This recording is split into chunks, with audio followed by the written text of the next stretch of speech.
আমরা এখন চলেছি ভুটভুটিতে চেপে ডিয়ার পার্ক, কংসাবতী নদীর টপকে ওই পারে চলে এলাম। ওই পার থেকে ভুটভুটিতে চাপলাম। এই ভুটভুটি, এই যে ভুটভুটিতে চলে যাচ্ছি আমরা। হ্যাঁ, ভুটভুটি রাস্তা এবং দুই পাশে জঙ্গল। এই যে জঙ্গল, পুরো পুরো জঙ্গল। এই প্রায় 4 কিলোমিটার ভেতরে কংসাবতী নদীর ধারে যে ফরেস্ট, সেই ফরেস্টের ভেতরে ডিয়ার পার্ক আছে। সেই ডিয়ার পার্কে আমরা যাচ্ছি এখন।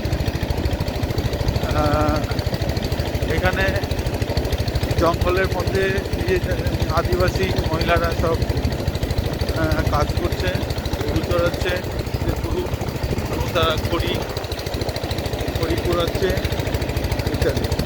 তাদের জনজীবন যথেষ্ট কষ্টের,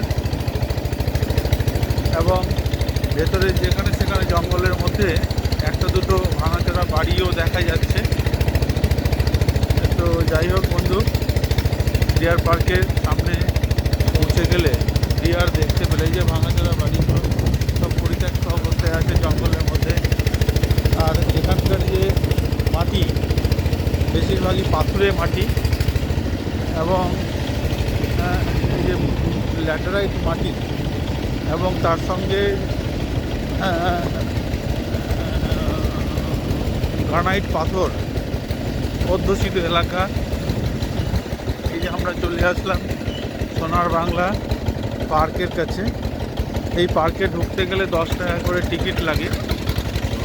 হ্যাঁ, এই পার্কে ঢুকতে গেলে এই দিকে চলে গেল ডান হাতে, এই যে চলে গেল সোনার বাংলা পার্ক, ভেতরে পার্ক আছে। এই পার্কে ঢুকতে গেলে 10 টাকা করে টিকিট।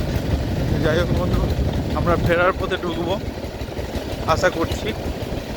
এবং আমাদের আজকেই আবার মুকুটমণিপুর থেকে নদী টপকে চলে যাব সুদূর শুশুনিয়া পাহাড়। সেখানে আমাদের ইচ্ছে আছে পাহাড়ে ওঠার, দেখা যাক পারি কিনা। ধন্যবাদ, পরের ভিডিওতে আবার দেখা হবে।